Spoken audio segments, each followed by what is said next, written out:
8 गुना ज्यादा defence budget है India का हमसे, 6 गुना ज्यादा हमसे बड़ा मुल्क है, दुनिया की फास्टेस्ट ग्रोइंग लार्ज इकोनॉमी है, ठीक है, दुनिया का चौथी सबसे बड़ी मईशत बन गई है।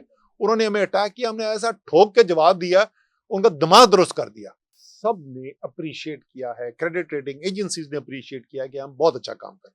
इसी हुकूमत के वजीर दाखिला कहते हैं कि पिछले 3 साल के अंदर 100 अरब डॉलर पाकिस्तान छोड़ के भाग गया।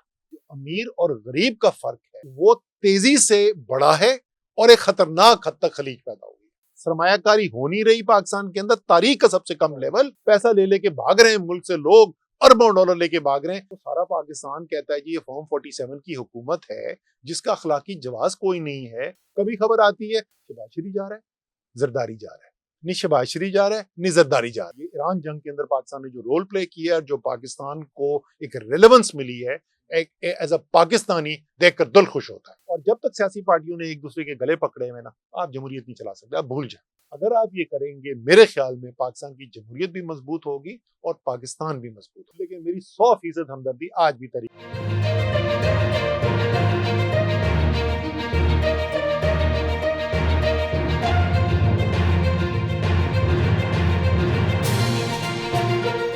अच्छा सर, जब एक दफ़ा बंदा पॉलिटिक्स में आया था, फिर बेशक वो इस चीज़ का ऐलान कर दे कि यार मैंने जो है पॉलिटिक्स छोड़ दी है या मैंने रिज़ाइन कर दिया है, एक उसका पार्ट एंड पार्शल हिस्सा तो रहते हैं, दर्द भी होता है, खुशी भी होती है, जिस तरह के मूड स्विंग्स हो रहे होते हैं, जिस तरह से मुल्क के मूड स्विंग्स होते हैं, उस तरह से बंदे के हो रहे होते हैं। तो where do you stand right now, और आप क्या फोर्स सी कर रहे हैं अपने हवाले से भी और मुल्क के हवाले? आउटस्टैंडिंग सक्सेस फॉर पाकिस्तान पिछले 1 साल के अंदर एक्सटर्नल फ्रंट के ऊपर, in the diplomatic and military domain, internationally India ने आपको अटैक किया।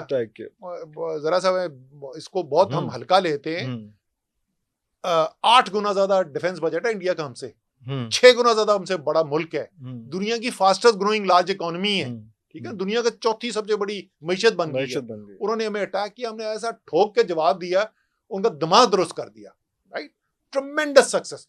उस सक्सेस से शुरू हुई हमारी एक क्रेडिबिलिटी बनी, एक रेलेवेंस बनी इंटरनेशनली, और वो आपने देखी है कि वो एक नेक्स्ट लेवल के ऊपर चली गई है। पिछले 1-1.5 महीने के अंदर, 2 महीने के अंदर, ये ईरान जंग के अंदर पाकिस्तान ने जो रोल प्ले किया है, जो पाकिस्तान को एक रेलेवेंस मिली है, एज अ पाकिस्तानी देखकर दिल खुश होता है, ठीक है ना। इस सब का फायदा हम नहीं उठा सक रहे इस सूरत में कि अवाम की जिंदगी कैसे मैंने बेहतर कर। देखिए, इस वक्त जो है आपकी जमहूरियत जख्मी है, आपका आइन तार तार हुआ है, और जितना अफसोस आप करें मौजूदा सूरत हाल पे वो कम है। और ये एक बहुत बड़ी वजह है कि सब कुछ करने के बावजूद, पूरी हुकूमत की मेहनत करने के बावजूद, आज की सूरत हाल ये है। मैं आपको सिर्फ बहुत ज़्यादा वो नंबर के अंदर नहीं जाते, मैं सिर्फ 2 चीज़ें हुकूमत की अपनी कही हुई, 3 चीज़ें आपके सामने रख देता हूँ। एक, वज़ीर ख़जाना अभी वो IMF वर्ल्ड बैंक मीटिंग्स के लिए गए हुए थे, स्प्रिंग मीटिंग्स के लिए, और उन्होंने कहा कि जी सब ने अप्रिशिएट किया है, क्रेडिट रेटिंग एजेंसीज ने अप्रिशिएट किया कि हम बहुत अच्छा काम करें। हम मान लेते हैं, अच्छे आदमी है, औरंगजेब साहब प्रोफेशनल आदमी है, तो ज़रूर किया होगा उनको अप्रिशिएट। तो उनको अप्रिशिएट किया जा रहा है। अब 2 चीज़ें मैं आपके सामने और रख देता हूँ। इसी हुकूमत के वजीर दाखिला कहते हैं कि पिछले 3 साल के अंदर, 3 से 4 साल के अंदर 100 अरब डॉलर पाकिस्तान छोड़ के भाग गया। और नंबर मुझे नहीं पता उनके पास कहां से आया है, और अगर उनको पता ही था तो वो जो ले जा रहा था उसको फाड़ी लेते यार।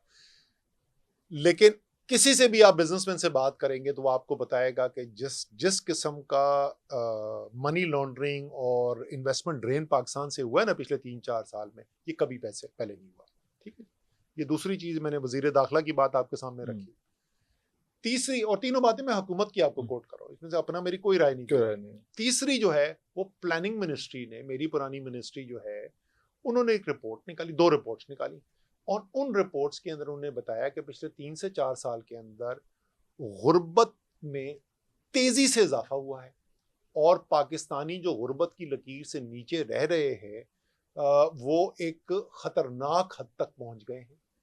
और दूसरी प्लानिंग मिनिस्ट्री की रिपोर्ट ने कहा कि जो अमीर और गरीब का फर्क है वो तेजी से बढ़ा है